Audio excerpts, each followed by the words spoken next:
Hello বন্ধুরা, আজ আমি তোমাদের কাছে নতুন একটা রেসিপি নিয়ে এসেছি।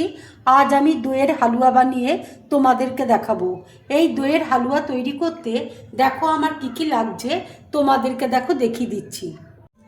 এখানে দেখো জল ঝরানো 250 গ্রাম দই রয়েছে, 2 চামচ দেখো গোলাপ জল রয়েছে, কেশর দেখো গরম জলে আমি ভিজিয়ে রেখেছি, এখানে 2 চামচ ঘি রয়েছে, 1 কাপ দেখো সুজি রয়েছে, 1 কাপের থেকে একটু কম চিনি রয়েছে, এখানে কাজু আছে, কিশমিশ আছে, এখানে দেখো পেস্তা রয়েছে আর জাবেত্রী পাউডার রয়েছে, এখানে দেখো এলাচ গুঁড়ো রয়েছে।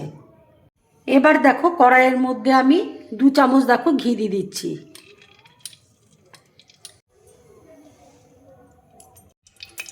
ঘি দেখো মেল্ট হয়ে গেছে, এবার আমি সুজিটা দিয়ে দিচ্ছি।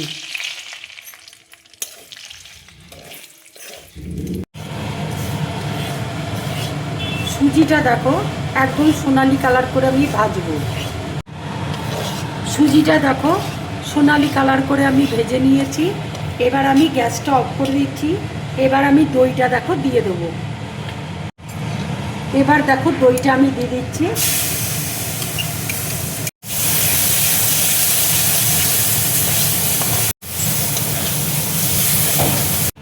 এবার দেখো চিনিটা আমি দিয়ে দিচ্ছি।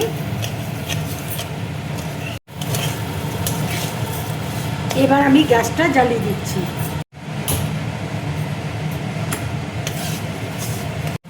এবার দেখো কেশর আমি দিয়ে দিচ্ছি।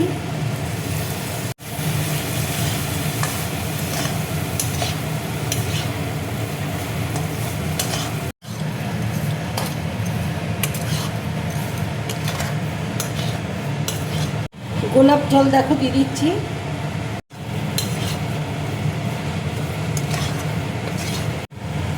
এবার দেখো কিশমিশ দিয়ে দিচ্ছি, কাজু দেখো দিয়ে দিচ্ছি, পেস্তা দেখো দিয়ে দিচ্ছি, জাবেত্রী পাউডার দেখো দিয়ে দিচ্ছি।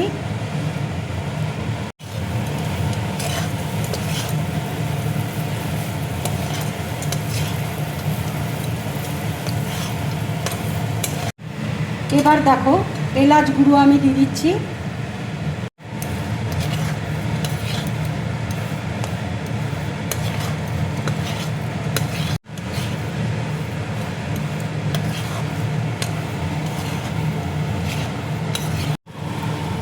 এইভাবে তোমরা দইয়ের হালুয়া বানিয়ে বাড়িতে খাবে।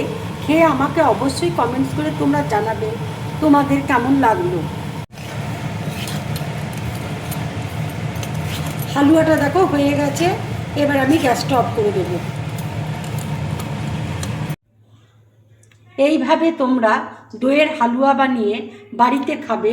খেয়ে আমাকে অবশ্যই কমেন্টস করে তোমরা জানাবে তোমাদের কেমন লাগলো।